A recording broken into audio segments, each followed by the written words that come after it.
అతన్ని బయటికి వదలొద్దు. ఉన్నావ్ కేసు నిందితుడు శిక్ష సస్పెన్షన్పై సుప్రీంకోర్టు స్టే.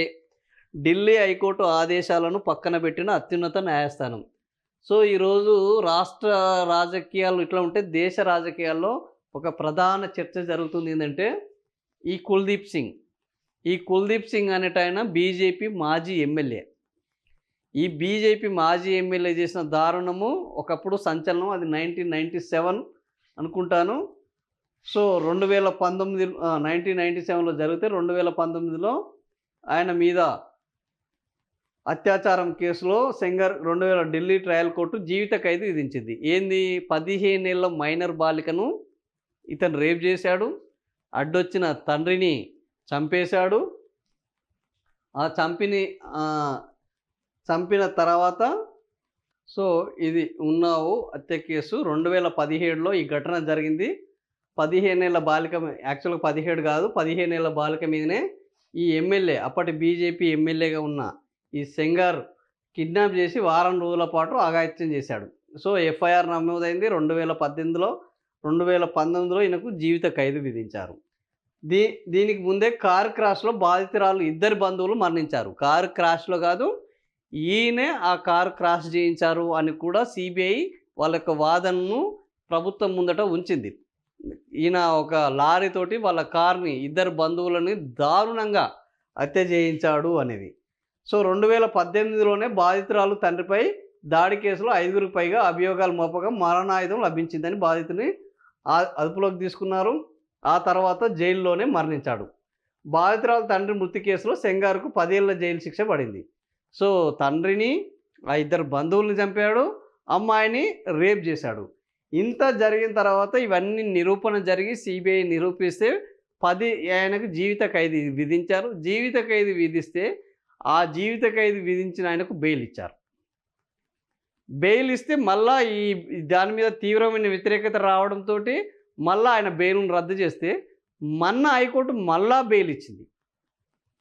మళ్ళా బెయిల్ ఇస్తే మళ్ళా ఆ బాధితురాలు, ఆయన చేతిలో మోసపోయిన ఇబ్బంది పడ్డ ఆ బాధితురాలు మళ్ళా సుప్రీంకోర్టును ఆశ్రయిస్తే సుప్రీంకోర్టు కుల్దీప్ సింగ్ జైల్లోనే ఉంచాలి, సో అతను బయట తిరగడానికి అనర్హుడు సో అని మళ్ళా హైకోర్టు, ఢిల్లీ హైకోర్టు ఇచ్చిన బెయిల్ మీద స్టే విధించడం జరిగింది. ఇంత దారుణం ఎందుకు? శిక్ష రద్దు, బెయిల్ నిర్ణయాలపైన స్టే విధించింది. అసాధారణ పరిస్థితులు కనిపిస్తున్నాయి. అందుకే తక్షణ చర్యలు చేపట్టాలి. పోక్సో యాక్టులో నిబంధన పైన చర్చ చేపట్టాలి. సో ఇట్లాంటి నేరస్తులు, పార్టీ అండదండలు, బీజేపీ ప్రస్తుతము కేంద్రంలో అధికారంలో ఉన్నది. సో ఇట్లా ఆ బీజేపీ పార్టీ నుంచి వచ్చిన ఈ రేపిస్టు, ఈ మర్డరర్ సమాజంలో ఉంటే సమాజానికి మంచిది కాదని ఈరోజు మరి సుప్రీంకోర్టు అయితే నిన్న మంచి నిర్ణయం తీసుకున్నది. మరి సుప్రీంకోర్టు ఈ ఇటీవల కాలంలో కానీ సుప్రీంకోర్టు కానీ హైకోర్టు కానీ కోర్టులు కానీ ప్రభుత్వానికి వ్యతిరేకంగా ఎలాగ ఒకవేళ తీర్పులు వస్తే ఆ న్యాయమూర్తులను ఆ స్థానాల నుంచి తొలగించే ఒక కొత్త కార్యక్రమము ఈరోజు దేశంలో కనిపిస్తుంది. మరి ఈయన విషయంలో కూడా సుప్రీంకోర్టులో అప్పీల్ చేయగా పిటిషన్ని జస్టిస్ సిజేఐ సూర్యకాంత్ డైరెక్ట్గా సిజేఐ, ఎందుకంటే సిజేఐని మార్చే అవకాశం లేదు కాబట్టి సిజేఐ నేతృత్వంలో ధర్మాసనం విచారించి ఈయనది పబ్లిక్ సర్వెంట్ కాదు, ఎమ్మెల్యేని విడుదల చేస్తారా? పోక్సో కేసుల్లో దోషికి 7 ఏళ్ల జైలు శిక్ష పడుతుంది. కానీ నమ్మకస్తులు లేదా అధికారం కలిగిన వ్యక్తుల చేతిలో బాలిక అఘాయిత్యానికి గురైతే ఈ శిక్ష పెరుగుతుంది. పబ్లిక్ సర్వెంట్లు, హాస్పిటల్ స్టాఫ్ ఇలా విశ్వాసపాత్రులు, అథారిటీ కలిగిన వారి కేటగిరీలో ఉంటారు. పోలీస్ అధికారి, పట్టువారి, పబ్లిక్ సర్వెంట్ అఘాయిత్యానికి పాల్పడితే 20 ఏళ్ళలో శిక్ష పడుతుంది.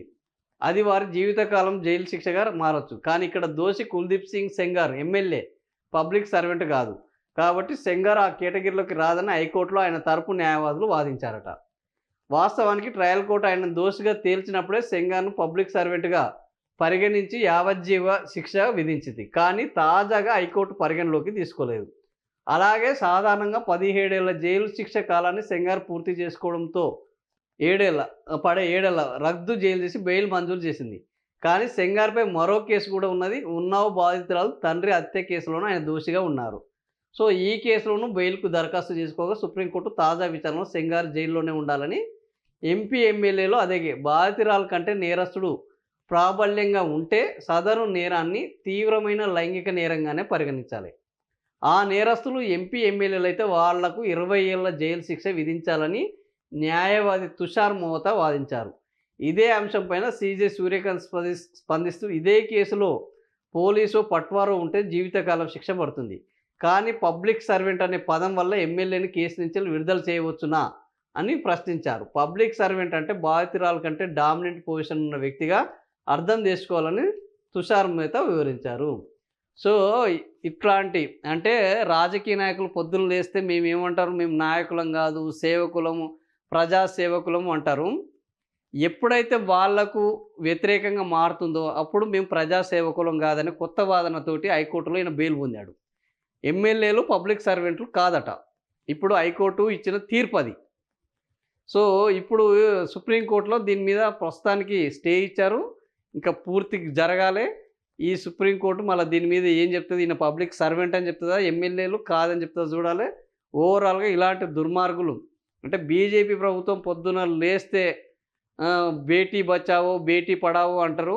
బేటీ బచావో అని అంటే ఆ బేటీలను మైనారిటీలుగా ఉన్న వాళ్ళను ఎమ్మెల్యేలుగా ఉన్న ఇట్లాంటి వాళ్ళు అత్యాచారం చేసి వాళ్ళ కుటుంబ సభ్యుల్ని చంపేసి తండ్రిని చంపేస్తే కూడా వాళ్ళను జైలు శిక్ష పడకుండా కాపాడుతుంది ఈ ప్రభుత్వము. ఆయనకి బయటకు వచ్చినప్పుడు పెద్ద ఉత్సవాలు చేసుకున్నారు అక్కడ వాళ్ళు. ఎందుకు చేసుకున్నారు అంటే మరి అది బీజేపీ వాళ్ళకి తెలవాలి.